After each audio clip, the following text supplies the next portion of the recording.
Marco Martin always used to, if there's a chance of it being flat, then he would take it. He didn't care how far he flew. Or we've got some fantastic pictures of him in Argentina the year before. I've genuinely never seen a car as high. But the one time this mentality let him down was Argentina in 2004. It was the first day and Marco and his co-driver, the late Michael Park, were in second spot, chasing Peter Solberg, who was leading at the time.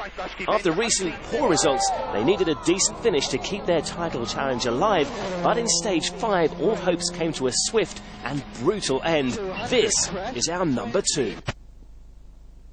On this instance, there was a big lump of bedrock, and of course when he landed after the jump, the suspension went on to full compression, but of course the bedrock hit the main steel diff guard and fuel tank guard, which basically just launched the car. I think, you know, okay, it was a huge accident, a great deal of damage, but again, the roll cage and everything stood up to, you know, it did its job. I've never seen an accident like it. There was just, all that was left was the shell of the car, and that was just totally destroyed. The cockpit was the only thing that was intact, really, and that was the only thing that had saved them. And we looked for Marco, and we couldn't find him, and he was in the field. He was sat in the field, so I got some famous shots of him rubbing his head and showing me his helmet, where all the paint had come off his helmet, where he did hit his helmet on the roll cage. But yeah, that was just so scary. Incredibly, both Marco and his co-driver Michael Park were uninjured.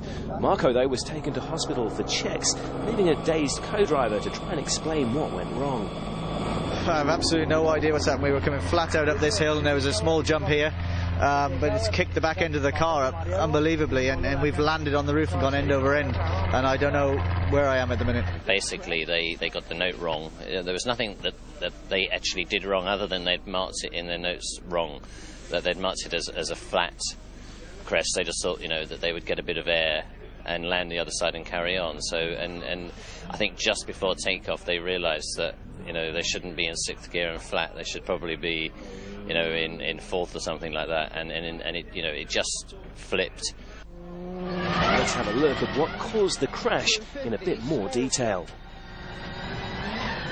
If you compare Marco's onboards on the right with Sebastian Loeb's on the left, you can see the bit of bedrock sticking out. The focus lands on it, and the rear of the car is catapulted into the air. Compare this to Loeb, who had the rock in his notes. He stays left, missing the offending object, and passes safely. The onboards only capture some of the story, but what they do show is the incredible speed the car was travelling in the build-up to the crash. If it comes to a sudden stop, then the consequences would have been a lot worse. But the fact that it did roll, obviously violently, fortunately it didn't result in any major injury for the crews. It's now a section of Argentine stage that every driver is wary of.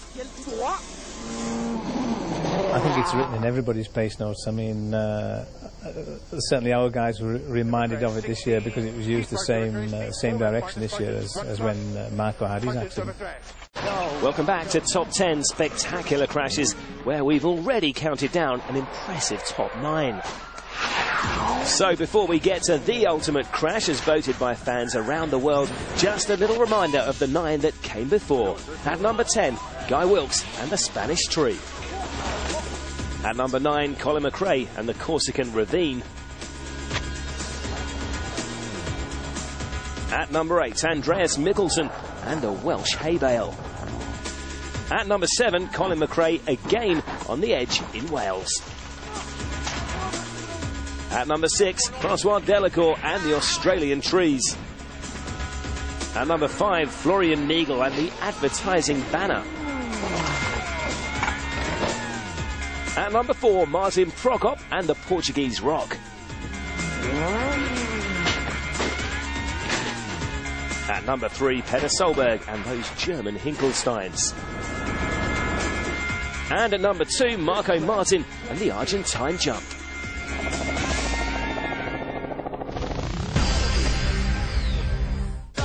This is it then, number 1, the most spectacular crash in the WRC as voted by you, the viewer. It was back in 2002, and like Marco Martin, this car breaker happened in Argentina, the classic high-speed South American event. This time round, it was rally legend and four-time world champion Tommi Mäkinen behind the wheel. It was day 3, and Tommi found himself in a battle with fellow Finn Marcus Gronholm. Tommi's co-driver Kai Lindstrom takes up the story. There was a big fight with Marcus on Sunday, and okay, Tommi said that let's try to catch him. And the morning stages, okay, we were close, but we couldn't catch him enough.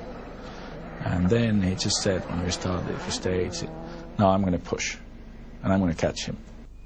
To add to the tension, Gronholm had problems starting his car in the morning, and there was a suggestion that he'd received assistance from his team. This was illegal, and the penalty, if found guilty, would be exclusion, but the decision wouldn't be made until after the rally had finished. It was kind of a mistake from the drop-off team at the Parc Fermé, and the car wouldn't start, and it seems that he took some help from his team to get the car going. Absolutely forbidden. This left Tommi in the situation once again, the dilemma: do we slow down and take an easy win, or do we let Tommi fight? Now, Tommi needed to fight. We had a 2-year contract with Tommi. We wanted him to drive well. We wanted him to be happy in the team and go for it, so we let him drive. You felt that from the first corner that, okay, never mind what I'm saying, you could just say that it's left, it's right. No point to say how fast you can go or how sharp is the corner, because he was just nailing it every place. It's a bit of a Finn attitude. They just, if they always fight to win. The only thing it's important for them is winning a rally, and they're ready to do everything to win. If they're, second, they will push a little bit more. They don't forget the setup. I will push, and I will finish first.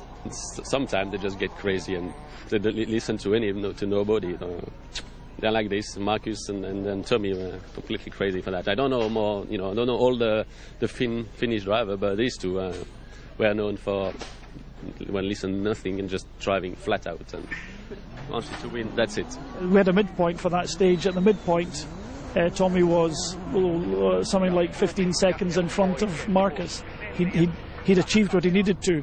However, in those days we didn't have the information in the car, and Tommi pushed to the end of the stage. And he was going well until that last chicane, about 500 meters before the finish line, and it just went a bit wide.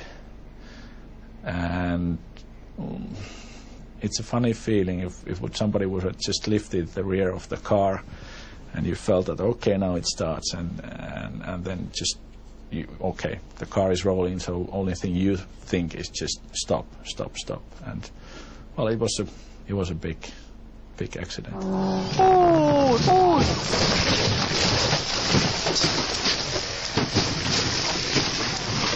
In last corner, the stage number 21. We are okay. Car is badly damaged.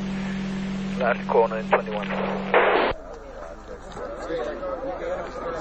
Amazingly, the pair were unhurt, but they were visibly battered and bruised.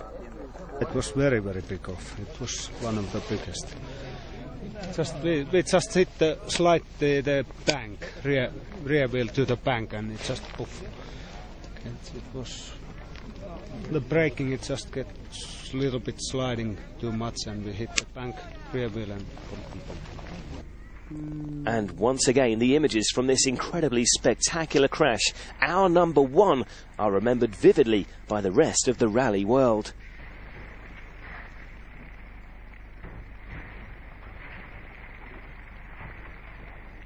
I remember Marshall, who was just under the car rolled above his head. It was incredible movie. I think that the Marshall was more lucky than Tommi itself.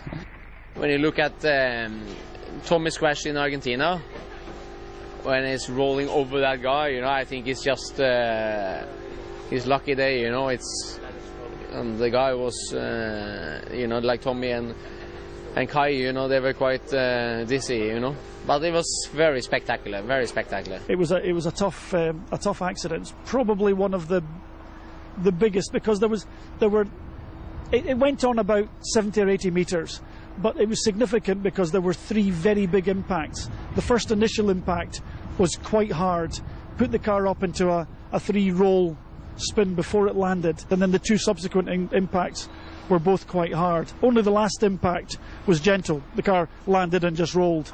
But those 3 initial impacts were very, very heavy.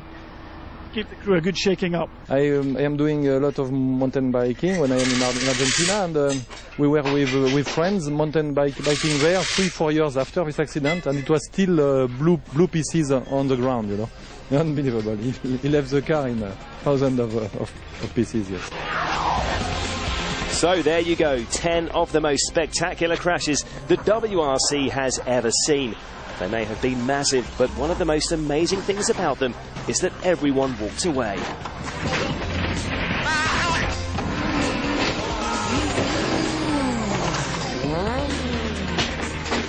That's 10 of the finest, and in the most dramatic motorsport in the world, you can be sure they won't be the last.